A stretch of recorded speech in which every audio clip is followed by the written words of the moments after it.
বাসায় আসার পরে কিন্তু আম্মু ওই মাটিগুলোরে আর একটা প্লাস্টিকের এই প্লেট না বাড়ি এটা জানি কি বলে ওইগুলোর মধ্যে ডালতে আছে, ওইটার সাইজটা অনেক পরিমাণে বড়। এখন মাটিতে হয় কিনা শেষ পর্যন্ত আমি ঠিক জানি না, কিন্তু আম্মু পানি দিয়ে দিল বিসমিল্লাহ বললে। এই যে খুব বেশি একটা পানি দেবে না, তাহলে একেবারে বাসা বাড়ি সব ভিজে দিতে পারে। যে পরিমাণে পানি দিয়েছে এতে মোটামুটি মাটিটা ঠিকঠাক ভাবে ভেজবে। দর্শক দেখেন ইতালির টুরিস্ট এলাকাগুলো কি পরিমাণে মানে সৌন্দর্য করছে, আগের চাইতে অনেক অনেক অনেক বেশি উন্নত করছে। আমি অনেকদিন পরে কিন্তু এই জায়গায় আসছি, আজকে প্রায় 6 থেকে 7 মাস ধরে মনে হয় এই জায়গাটা আসা হয় না। যদিও এই জায়গা দিয়ে হেঁটে হেঁটে ওই জায়গায় যেতে অনেক সময় লাগবে, কারণ এই রিসোর্টের মধ্যে আমরা চাইলেই আমাদের সাইকেল কিন্তু চালাতে পারবো না, ব্যক্তিগত সাইকেল। এই রিসোর্টের জন্য আলাদা সাইকেল দেওয়া হয়, মানে এই রিসোর্টের মধ্যে ঘোরাফেরা করতে পারবো, এই জন্য আমাদেরকে এই রিসোর্টের পক্ষ থেকে একটা সাইকেল দেবে। দর্শক আমি এখন আছি এই রিসোর্টের একটা ঘরের মধ্যে। এতক্ষণ যে ধরনের ঘরগুলো দেখছিলেন ওইগুলোরই একটা ঘর আমাদেরকে দেওয়া হয়েছে। এখানে আমরা পোশাক আশাক থেকে শুরু করে খাবার দাবার, চাইলে কেউ রেস্ট করতে পারে। এইখানে জুতা, তারপর যত রকমের আসবাবপত্র আছে। আসসালামু আলাইকুম সবাইকে, আমি ইটালি থেকে শেখ নিলয়। কেমন আছেন সবাই? আশা করছি সবাই খুব ভালো আছেন। আল্লাহর রহমতে আমি অনেক ভালো আছি।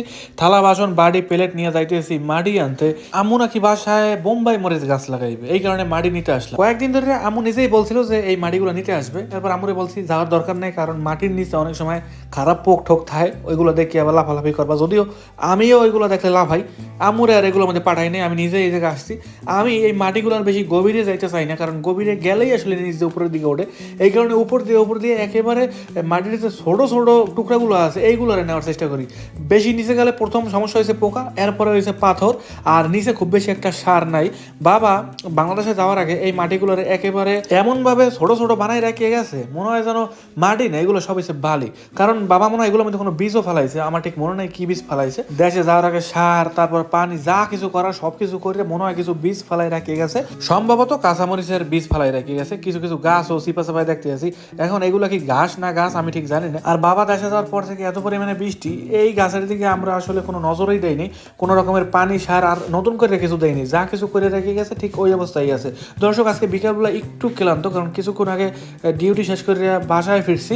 এরপরে মানে অনেক রকমের কাজ বাজ করার পরে ভাবলাম যে না, আম্মুর এই কাজটা একটু তাড়াতাড়ি করে কমপ্লিট করে দিই। দর্শক যে পরিমাণে মাটি উঠাইছি এতে মনে হয় হয়ে যাবে। মাটির মধ্যে কি জানি দেখা যাইতেছে, এই দেখেন এইটা মানে বিভিন্ন রকমের চুল কাপড়, যেহেতু রাস্তার পাশে অনেক রকমের জিনিস উড়ে এই জায়গা পরে। এরপর প্লাস্টিক গ্লাস ভাঙ্গা এগুলোর সব মানে বাছাই করলাম যে এগুলোর মধ্যে আর কি কি আছে। এরপরে মাটির মধ্যে একটু বড় বড় টুকরাগুলো দেখা যাইতেছে, যদিও বড় টুকরাগুলো নেওয়া ঠিক না, এগুলোর উচিত হাত দিয়ে ভাঙ্গি একেবারে ছোট ছোট করার। দেখি বাসায় যাই, তারপর দেখি কি হয়। আজকে ডিউটি শেষ করার পরে আমি আমার ইলেকট্রিক সাইকেলের ব্যাটারিটা খুলি নাই। এই ব্যাটারি যদি না খুলি আর যদি চার্জ না দিই, আগামীকালকে সকালে কিন্তু আর এটা চার্জ দেওয়া সম্ভব হবে না, কারণ এটা চার্জ দিতে প্রায় 4 থেকে 4.5 ঘন্টা সময় লাগে ফুল চার্জ হতে। এই যে অনেক কষ্টের পর ব্যাটারিটা খুলতে পারলাম। 2 হাত ছাড়া ব্যাটারি খোলা কোনোভাবেই সম্ভব না। একেবারে মোটা একটা তালা মারিয়ে রেখে দিয়েছি, যে কোনো মানুষ দূর দিয়ে দেখলেই বুঝবে যে এটা একটা মানে ভারী তালা মারা। যে কোনো মানুষ চাইলেই এটা টানিয়ে টানিয়ে নিতে পারবে না। এইসব দেশেও কিন্তু ভয়ের মানে কারবার আছে, রাস্তার পাশে কোনো জিনিস রাখিয়ে দিলে যারা নেবে না।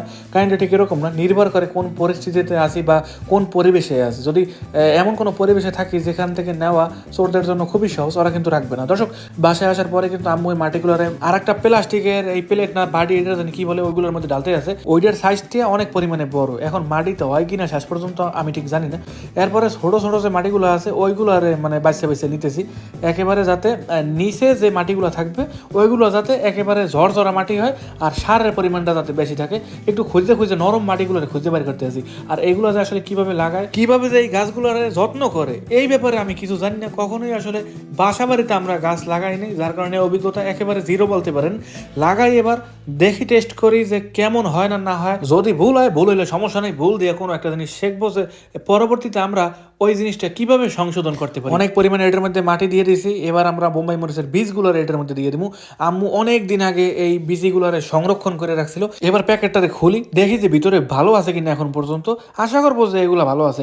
আর আমরা এই যে প্লাস্টিকের বাটির মধ্যে যে মাটিগুলো দিয়েছি এটার মধ্যে সবসময় কিন্তু রাখবো না। যখন আর কি এই বীজগুলো একটু বড় হইবে এরপরে কিন্তু আমরা আর একটা বড় টপের মধ্যে নিয়ে যাব। জানি না যে শেষ পর্যন্ত মহান আল্লাহ তাআলা আমাদের এই মনের আশাটুকু পূরণ করে কিনা, তবে ইনশাআল্লাহ আমাদের মনের আশা পূরণ হবেই হবে। মরিচের এই বীজগুলো খুব বেশি একটা সময় হাতে রাখা ঠিক না, কারণ এগুলো প্রচুর পরিমাণে জাল। এরপরে আবার হাতের চিপা চাপা যদি লাগিয়ে টেকে থাকে পরে সমস্যা হইতে পারে। দর্শক এরপরে আম্মু আমার বলতেছে যে কোন জায়গা বীজগুলো আরে দিতে হইবে। আম্মু বলতেছে যে একটা একটা করে মানে একটু দূরে দূরে দূরে দূরে দিতে, কিন্তু যে পরিমাণে মাটি এই জায়গায় আমরা দিছি মাটির চাইতে বীজের পরিমাণটা আমাদের কাছে বেশি, যার কারণে কোনো অনুমান নাই বা কোনো মাপজোপ নাই। মাপজোপ ছাড়াই উপর দিয়ে একেবারে একেবারে সব বীজগুলো সরাই ছিটিয়ে রেখেছি। এরপর কিন্তু আম্মু পানি দিয়ে দিল বিসমিল্লাহ বললে। এই যে খুব বেশি একটা পানি দেবে না, তাহলে একেবারে বাসা বাড়ি সব ভিজে দিতে পারে। যে পরিমাণে পানি দিয়েছে এতে মোটামুটি মাটিটা ঠিকঠাকভাবে ভেজবে বা বীজগুলোও ঠিকঠাকভাবে পাইবে। এবার এগুলোর বারান্দায় রেখে দিতে হইবে, আর নয়তো বাসায় রাখলে জিনিসটা খুব বেশি একটা ভালো হইবে না, কারণ বাসায় মানুষ আসলে গাছপালা রাখে না। আমরা বারান্দা রাখিয়ে দিয়েছি রোদের নিচে, আশা করবো যে খুব শীঘ্রই কোনো একটা ফলাফল আমরা পাবো। শুভ সকাল সবাইকে ইতালি থেকে। আমি যাচ্ছি ডিউটিতে। প্রত্যেকদিন সকালবেলায় আসলে একটা ঝামেলা বাজিয়ে যায়, মানে ঘুম দিয়ে উঠতে গেলে আর উঠতে ইচ্ছা করে না। এরপরে ভাবি যে খুব সুন্দর একটা রাস্তা নিয়ে যাবো, কিন্তু সুন্দর রাস্তা দিয়ে আর যাইতে পারি না। মেইন রোড দেখেন কি পরিমাণে গাড়িগুলো চলতেছে। এই রাস্তার মধ্যে দিয়ে আমার মন চায় না যে ইলেকট্রিক সাইকেল নিয়ে রাস্তার পাশ দিয়ে এত উচ্চ গতিতে চালাই যায়। ইলেকট্রিক সাইকেলগুলো আসলে চলে একটু মানে হাই গতিতে, খুব একটা আস্তে চালানো যায় না, বা আস্তে চালাই গেলে অনেক সময় লেগে যেতে পারে। আর ইতালির এই মেইন রোডগুলোর পাশ দিয়ে ইলেকট্রিক সাইকেল না, যদি কোনো মানুষ হেঁটে হেঁটেও রাস্তার পাশ দিয়ে যায় তারপরও মনে হয় সে ভয় পাবে, এত গতিতে কখনো কখনো ওরা গাড়িগুলো চালাই যায়। আমার সবচেয়ে বেশি পছন্দ হয়েছে টুরিস্ট এলাকাগুলো, একেবারে সাগরের পাড়ে সাইকেল চালানোর জন্য আলাদা রাস্তা বানাই না, ওই রাস্তাগুলো দিয়ে যাইতে বেশি পছন্দ করি। আমি আমার রিসোর্টের খুব কাছেই চলে আসছি, আর কিছু সময়ের মধ্যেই আমি রিসোর্টের ভিতরে প্রবেশ করতে পারবো। দেখি যে আজকে সাগরের পাড়ে একটা নজরের জন্য যেতে পারে কিনা, মানে ওই রিসোর্টের কাছে যাওয়ার পরে হাতে যদি 8 থেকে 10 মিনিট সময় থাকে তাহলে একটু ওই দিকটা ঘুরে আসবো। যাওয়ার খুব ইচ্ছা আছে, অনেকদিন ধরে আসলে ওই এলাকাটাকে দেখি না। একেবারে মেন রোডের পাশ দিয়ে যাইতেছি আর ভাবতেছি বড় কোনো ট্রাক যেন পাশ দিয়ে না যায়, কারণ ওই ধরনের ট্রাকগুলো দেখলেই জানি কেমন ভয় লাগিয়ে যায়। এত বড় ট্রাকগুলো লম্বায় মনে হয় যেন আস্তে একটা ট্রেন রাস্তার উপর দিয়ে চলতেছে। দর্শক, আমি রিসোর্টের একেবারে কাছে চলে আসছি। প্রত্যেকদিন কিন্তু আমি এই যে বাম পাশ দিয়ে ভিতরে চলে যাই, কিন্তু আজকে আমি আর এই বাম পাশে এই রাস্তাটা নিব না, আমি একেবারে সোজা চলে যাব। সোজা যাওয়ার পরে আর একটা গেট আছে, যেটা হচ্ছে মেইন গেট রিসোর্টের, ওই গেট দিয়ে ঢুকবো। দর্শক, আজকে কতদিন পর যেই সাগরের পাড়ে আসলাম, মানে এই জায়গায় আসার পর যে একটা অনুভূতি আছে, আর সকালবেলার দৃশ্য, সকালের যে একটা আবহাওয়া আছে, এই জিনিসটা দেখলেই বারবার মন চায় আলহামদুলিল্লাহ পড়ি। আমি আজকে সকালেও ভাবি নাই যে এত তাড়াতাড়ি এই জায়গায় আসতে পারবো। মনে করছিলাম আজকে হয়তো বা 1-2 মিনিট কম বেশি হয়ে যাইতে পারে। আসলে 1-2 মিনিট বা 2-15 মিনিট কম বেশি হইলে হয়তো খুব বেশি একটা সমস্যা হয় না, কিন্তু আমি চাই যে টাইমের মধ্যে থাকতে। কিন্তু ডিউটি যেহেতু প্রথম শুরু করতে আসি, মানে এবছরের প্রথম শুরু করতে আসি, গত বছরটা তো গত বছর চলে গেছে, এবছর যেহেতু প্রথম, অনেকদিন পরে যেহেতু শুরু করছি, মানে জিনিসটা একটু রানিং হইতে সময় লাগে, বা 2-4 দিন গেলে হয়তো বা বুঝতে পারবো যে কোন সময় বাসা দিয়ে বেরোলে একেবারে ঠিকঠাক হবে। দর্শক দেখেন, ইতালির টুরিস্ট এলাকাগুলো কি পরিমাণে মানে সৌন্দর্য করছে, আগের চাইতে অনেক অনেক অনেক বেশি উন্নত করছে। আমি অনেকদিন পরে কিন্তু এই জায়গায় আসছি, আজকে প্রায় 6 থেকে 7 মাস ধরে মনে হয় এই জায়গাটা আসা হয় না। আর 2-1 বার যদি আসা হয়, খুব বেশি একটা নজর দিয়ে কিছু দেখতে পারি নাই। দর্শক, আজকে সকালে হয়তো সব জিনিস আমি ঘুরে ঘুরে দেখাতে পারবো না, কারণ আমার হাতে সময় একেবারেই নাই। আর 5 থেকে 7 মিনিটের মধ্যে না, এত সময়ও আমি এদিকে থাকতে পারবো না। আর 3-4 মিনিট মনে হয় আসি, আমি আস্তে আস্তে সামনের দিকে যাই। যাওয়ার পরে বড় একটা মেইন গেট আছে, আমি ওই জায়গাতেই আমার রিসোর্টের মধ্যে প্রবেশ করবো, যেটা রিসোর্টের মেইন গেট আর কি। সাগর পাড়ে যদি কোনো মানুষ বের হয়, ওই গেটটা দিয়েই আসলে বের হয়, বা ওই রাস্তাটা নিয়েই তারপর এই জায়গায় আসে। দেখেন চারিদিকে কত সুন্দর সিটগুলা, মানে সিটগুলার সম্ভবত নতুন করে কালার করছে। আগে সিটগুলার দেখতে কিছুটা পুরান লাগতো, কিন্তু এখন মনে হয় যেন এই মাত্র এই সিটগুলারে বক্স দিয়ে খুললে তারপরে এই জায়গা লাগাইছে। দেখেন, যেই জায়গাটা কিছুদিন পরে হাজার হাজার লক্ষ লক্ষ মানুষ আসবে, আজকে সেই জায়গাটায় একজন মানুষও নাই। কিছুদিনের মধ্যেই এই জায়গাগুলোকে পরিষ্কার করা হইবে, এই জায়গা নতুন করে রং করা হইবে, আরও অনেক রকমের বাচ্চাদের খেলনা বসানো হবে, কিছু দোকান থাকবে এই জায়গা। তারপরেই কিন্তু দেখবেন দর্শক, এই জায়গার মানে রূপেই চেনা যাইবে না যে এটাই ছিল সেই আগের জায়গা যেখানে কোনো মানুষজন ছিল না। যখন থেকেই মানুষজন এই জায়গায় আসা শুরু করবে, এর চিত্র একেবারে পরিবর্তন হয়ে যাবে।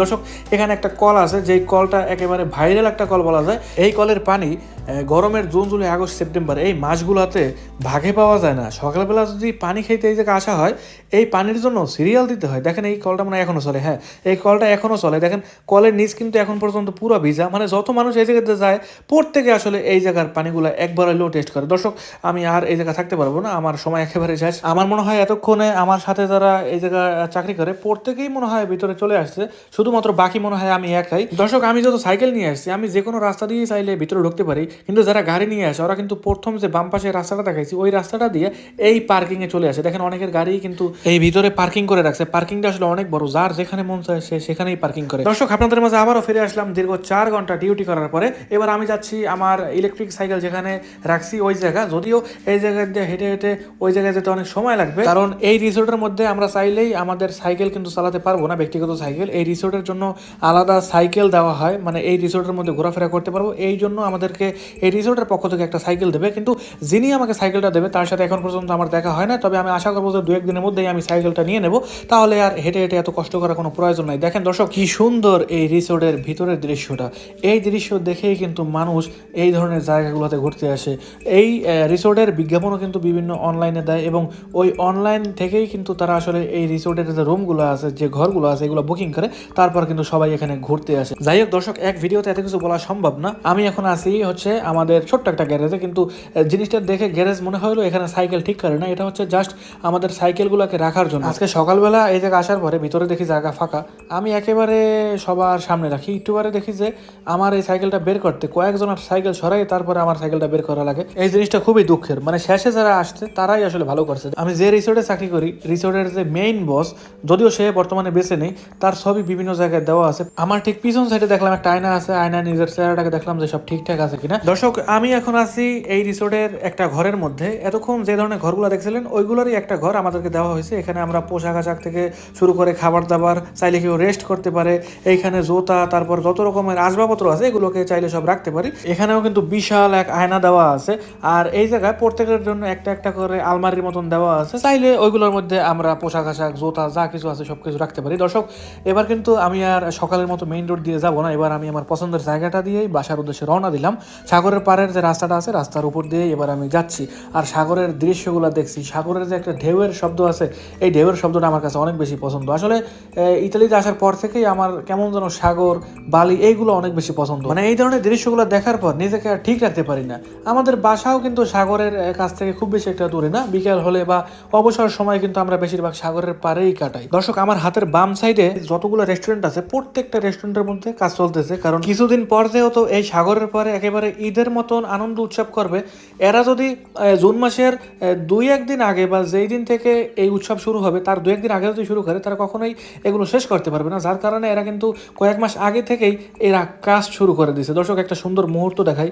এই দেখেন, একজন লোক কি সুন্দরভাবে স্কেটিং করতে করতে সাগরের পার দিয়ে যাচ্ছে। আসলে এইসব দেশের মানুষগুলো একটু শৌখিন মনে হয় বেশি। এই রোদের মধ্যে মানে কোনো মানুষ নাই চারিদিকে, সবাই কর্মে ব্যস্ত। এই লোকটা কি সুন্দরভাবে মানে জোতার নিচে চাকা, মানে স্কেটিং শু পরে তার মনের সুখে বিশাল এক ভ্রমণ শুরু করে দিল। তার ভ্রমণ শুভ হোক এই কামনাই করি। দর্শক, আজকের এই ভিডিও এ পর্যন্তই। ভুল হলে ক্ষমা করবেন, দেখা হবে পরবর্তী ভিডিওতে। ভালো থাকবেন, সুস্থ থাকবেন, বাই বাই।